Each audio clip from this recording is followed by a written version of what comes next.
The posterior cerebral artery, PCA, is one of a pair of blood vessels that supply oxygenated blood to the posterior aspect of the brain, occipital lobe, in human anatomy. It arises near the intersection of the posterior communicating artery and the basilar artery and connects with the ipsilateral middle cerebral artery, MCA, an internal carotid artery via the posterior communicating artery, PCMA. Origin. The development of the PCA in fetal brain comes relatively late and arises from the fusion of several embryonic vessels near the caudal end of the PCMA supplying the mesencephalon and diencephalon of the fetus. The PCA begins as such, as a continuation of the PCMA in the fetus with only 10–30% of fetuses having a prominent basilar origin. The fetal carotid origin of the PCA usually regresses as the vertebral and basilar arteries develop with the PCMA reducing its size. In most adults, the PCA sources from the anterior portion of the basilar artery. Only about 19% of adults retain PCMA dominance of the PCA with 72% having dominant basilar origin, and the rest having either equal prominence between PCMA and basilar artery, or a single exclusive source. Structure. The branches of the posterior cerebral artery are divided into two sets, ganglionic and cortical. Central branches. Also known as the perforating branches. Thalamo-perforating and thalamo-geniculate or posteromedial ganglionic branches, a group of small arteries which arise at the commencement of the posterior cerebral artery. These, with similar branches from the posterior communicating, pierce the posterior perforated substance, and supply the medial surfaces of the thalami and the walls of the third ventricle. Peduncular perforating or posterolateral ganglionic branches, small arteries which arise from the posterior cerebral artery after it has turned around the cerebral peduncle, they supply a considerable portion of the thalamus. Posterior, choroidal branches. Not to be confused with the anterior choroidal artery. The posterior choroidal branches of the posterior cerebral artery are sometimes referred to as a single posterior choroidal artery. Medial posterior choroidal branches run forward beneath the splenium of the corpus callosum, and supply the tela choroidea of the third ventricle and the choroid plexus. Lateral posterior choroidal branches, small branches to the cerebral peduncle, fornix, thalamus, caudate nucleus, and choroid plexus of the lateral ventricle. Cortical branches. The cortical branches are anterior temporal, distributed to the uncus and the anterior part of the fusiform gyrus. Posterior temporal, to the fusiform and the inferior temporal gyri. Lateral occipital, which branches into the anterior, middle, and posterior inferior temporal arteries.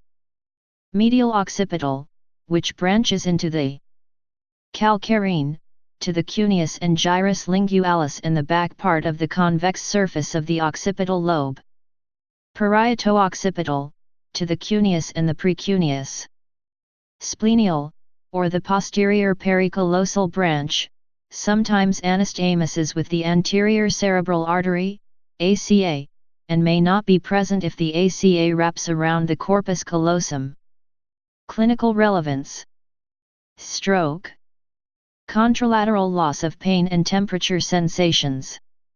Visual field defects, contralateral hemianopia with macular sparing. Prosopagnosia with bilateral obstruction of the lingual and fusiform gyri. Superior alternating syndrome, Weber's syndrome. Ipsilateral deficits of oculomotor nerve. Contralateral deficits of facial nerve, only lower face, upper face receives bilateral input, vagus nerve and hypoglossal nerve. Horner's syndrome. Signs and symptoms. Structures involved. C. Posterior cerebral artery syndrome. Peripheral territory, cortical branches. Homonymous hemianopia, often upper quadrantich calcarine cortex or optic radiation nearby. Bilateral homonymous hemianopia, cortical blindness, awareness or denial of blindness, tactile naming, achromatopia, color blindness, failure to see to and fro movements, inability to perceive objects not centrally located, apraxia of ocular movements, inability to count or enumerate objects, tendency to run into things that the patient sees and tries to avoid, bilateral occipital lobe with possibly the parietal lobe involved. Verbal dyslexia without agraphia, color anomia, dominant calcarine lesion and posterior part of corpus callosum. Memory defect, hippocampal lesion bilaterally or on the dominant side only. Topographic disorientation and prosopagnosia, usually with lesions of non-dominant, calcarine, and lingual gyrus. Simultanagnosia, hemivisual neglect, dominant visual cortex, contralateral hemisphere. Unformed visual hallucinations, peduncular hallucinosis, metamorphopsia, teleopsia, illusory visual spread, palinopsia, distortion of outlines, central photophobia, calcarine cortex. Complex hallucinations, usually non-dominant hemisphere. Central territory, ganglionic branches.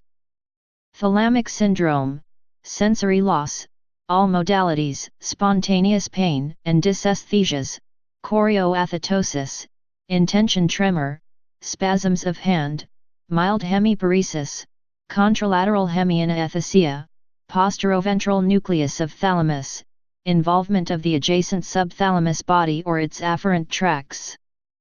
Thalamoperforate syndrome, crossed cerebellar ataxia with ipsilateral third nerve palsy, Claude's syndrome dentatothalamic tract and issuing third nerve.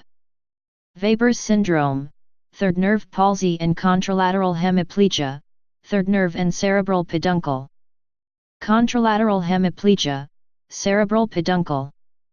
Paralysis or paresis of vertical eye movement, skew deviation, sluggish pupillary responses to light, slight miosis and ptosis, retraction nystagmus and tucking of the eyelids may be associated supranuclear fibers to third nerve, interstitial nucleus of Cajal, nucleus of Darkskoich, and posterior commissure. Contralateral rhythmic, ataxic action tremor, rhythmic postural or holding tremor, rubral tremor dentatothalamic tract. Please subscribe and thanks for watching.